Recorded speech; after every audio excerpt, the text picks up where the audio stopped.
ನಮಸ್ಕಾರ ವೀಕ್ಷಕರೇ. ಇಂದಿನ ಟಾಪಿಕ್ ಏನಂತ ಹೇಳಿದರೆ ಉಪನಯನ. ಉಪನಯನ ಶಬ್ದದಲ್ಲಿ ಎರಡು ಪದಗಳಿವೆ, ಉಪ ಮತ್ತು ನಯನ ಅಂತ. ಉಪ ಅಂದರೆ ಹತ್ತಿರ ಅಂತ, ನಯನ ಅಂದರೆ ಆನಯನ, ಕರೆದೊಯ್ಯುವುದು.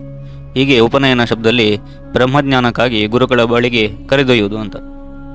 ನಯನ ಅಂದರೆ ಇನ್ನೊಂದರ್ಥ ಕಣ್ಣು ಅಂತ ಸಾಗ್ತದೆ. ಉಪನಯನ ಅಂದರೆ ಅಂತಃಚಕ್ಷುವನ್ನು ಜಾಗೃತಗೊಳಿಸುವುದು. ಒಳಗೆ ಒಂದು ಕಣ್ಣಿರ್ತದೆ ಅಂತ ಹೇಳ್ತಾರೆ, ಅದನ್ನು ಜಾಗೃತಗೊಳಿಸುವ ಒಂದು ಕ್ರಿಯೆ. ಹೀಗೆ ಯಾವ ವಿಧದಿಂದ ಅಂತಃಚಕ್ಷುಗಳನ್ನು ತೆರೆಯಲು ಪ್ರಾರಂಭವಾಗುತ್ತದೋ ಅಥವಾ ಸಹಾಯ ಮಾಡುತ್ತದೋ ಅಂತಹ ವಿಧಿಯನ್ನು ಉಪನಯನ ಅಂತ ಹೇಳ್ತಾರೆ. ಉಪನಯನ ವಿಧಿಯಲ್ಲಿ ಮುಂಜಿ ಅಂತ ಒಂದು ದರ್ಬೆ ರೂಪದ ಹುಲ್ಲನ್ನು ಸೊಂಟಕ್ಕೆ ಕಟ್ತಾರೆ. ಅದಕ್ಕೆ ಇದನ್ನು ಮುಂಜಿ ಅಂತ ಸಹ ಕರೀತಾರೆ. ಜನ್ಮನ ಜಾಯತೆ ಶೂದ್ರ ಸಂಸ್ಕಾರಾದ್ ವಿಧ ಉಚ್ಯತೆ ಅಂತ ಹೇಳ್ತಾರೆ. ಅಂದರೆ ಪ್ರತಿಯೊಬ್ಬ ಮನುಷ್ಯ ಜನ್ಮದಲ್ಲಿ ಶೂದ್ರ ಆಗಿರ್ತಾನೆ, ಅವನಿಗೆ ಈ ಸಂಸ್ಕಾರಗಳು ಏನಿವೆ ಇದರಿಂದ ಅವ ದ್ವಿಜ ಆಗ್ತಾನೆ. ದ್ವಿಜ ಅಂದರೆ ಎರಡನೆಯ ಜನ್ಮ. ಈ ಜನ್ಮದಿಂದ ಅವನಿಗೆ ಬ್ರಹ್ಮಜ್ಞಾನ ಲಭಿಸಿ ಅವನಿಗೆ ಎರಡನೇ ಜನ್ಮ ದೊರೆತಂತೆ ಅಂತ ಹೇಳ್ತಾರೆ. ಹೀಗೆ ದ್ವಿಜನಾದಾಗ ಆ ವ್ಯಕ್ತಿ ಗಾಯತ್ರಿ ಮಂತ್ರಕ್ಕೆ ಅರ್ಹನಾಗಿ ಸಾಧನೆಗೆ ಅರ್ಹ ಆಗ್ತಾನೆ.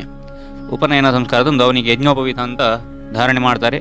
ಉಪವೀತ ಅಂದರೆ ಒಂದು ಉಪವಸ್ತ್ರ ಅಂತ, ಒಂದು ಎಕ್ಸ್ಟ್ರಾ ಬಟ್ಟೆ ಅಂತ ಕೂಡ ಹೇಳ್ಬೋದು. ಮಗು ಹುಟ್ಟಿದಾಗ ನಿರ್ವಸ್ತ್ರವಾಗಿರ್ತದೆ, ಮುಂದೆ ಅದು ಏಕವಸ್ತ್ರ ಆಗ್ತದೆ. ಅಂದರೆ ಒಂದು ಚಿಕ್ಕ ಕಾಚನೋ ಡೈಪರೋ ಈಗಿನ ಕಾಲದಲ್ಲಿ ಹಾಕ್ತಾರೆ. ಹೀಗೆ ಒಂದು ವಸ್ತ್ರದಲ್ಲಿ ಇರುತ್ತದೆ ಮಗು. ಮುಂಜೆವರೆಗೂ ಒಂದು ವಸ್ತ್ರ ಮಾತ್ರ ಇರುತ್ತದೆ. ಮುಂಜೆ ಬಳಿಕ ಉಪವಸ್ತ್ರ ಅಂತ ಬಳಕೆ ಆಗ್ತದೆ. ಮುಂಜೆ ಆದ ನಂತರ ಕೌಪಿನ ಒಂದು ವಸ್ತ್ರ ಆದರೆ ಜನಿವಾರ ಎರಡನೇ ವಸ್ತ್ರ ಅಂತ. ಜನಿವಾರ ಅಂದರೆ ಒಂದು ವಿಧದಲ್ಲಿ ಶಲ್ಯ ಅಂತ ಏನು ಹೇಳ್ತಾರೆ, ಶಾಲ್ ಅಂತ ಹೇಳ್ತಾರೆ, ಅದರ ಒಂದು ಸಂಕ್ಷಿಪ್ತ ರೂಪ ಅಂತ ಹೇಳ್ಬೋದು. ಉಪನಯನ ವೇದ ಮತ್ತು ಗಾಯತ್ರಿ ಮಂತ್ರದ ಪ್ರತಿಪಾದ್ಯ ನಾರಾಯಣನ ಕಡೆಗೆ ಹೋಗುವ ಒಂದು ಕ್ರಿಯೆ ಅಂತ ಕೂಡ ಹೇಳ್ಬೋದು. ಸಾಮಾನ್ಯವಾಗಿ ವಟುವಿಗೆ ಗರ್ಭಾಷ್ಟಮ ಅಂದರೆ 7 ಅಥವಾ 8ನೇ ವಯಸ್ಸಿನಲ್ಲಿ ಉಪನಯನ ಮಾಡ್ತಾರೆ. ಯಜ್ಞೋಪವೀತ ಅಂದರೆ ಅದರಲ್ಲಿ 9 ಎಳೆಗಳಲ್ಲಿ ಅನುಕ್ರಮವಾಗಿ ಓಂಕಾರ, ವಿಷ್ಣು, ಬ್ರಹ್ಮ, ವಾಯು, ರುದ್ರ, ಸೂರ್ಯ, ಚಂದ್ರ, ವಿಶ್ವದೇವತೆಗಳು, ನಾಗರನ್ನು ವೇದ ಮಂತ್ರಗಳಿಂದ ಆವಾಹಿಸ್ತಾರೆ.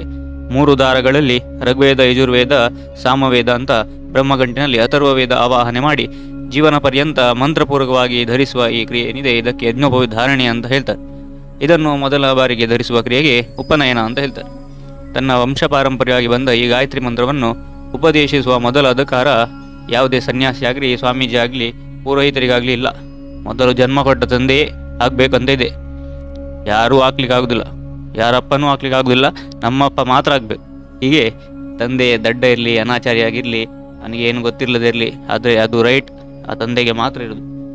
ಹೀಗೆ ತಂದೆಯ ಸದಾಚಾರವನ್ನು ಹೀಗೆ ನೆಕ್ಸ್ಟ್ ಜನರೇಷನ್ಗೆ ಕೊಡುವಾಗ ಅಟ್ಲೀಸ್ಟ್ ಅವನು 25,000, 1,00,000 ಅಂತ ಇದೆ, ಅಷ್ಟು ಮಾಡಲಿಕ್ಕೆ ಈಗ ಕಾಲಾವಕಾಶ ಇಲ್ಲ.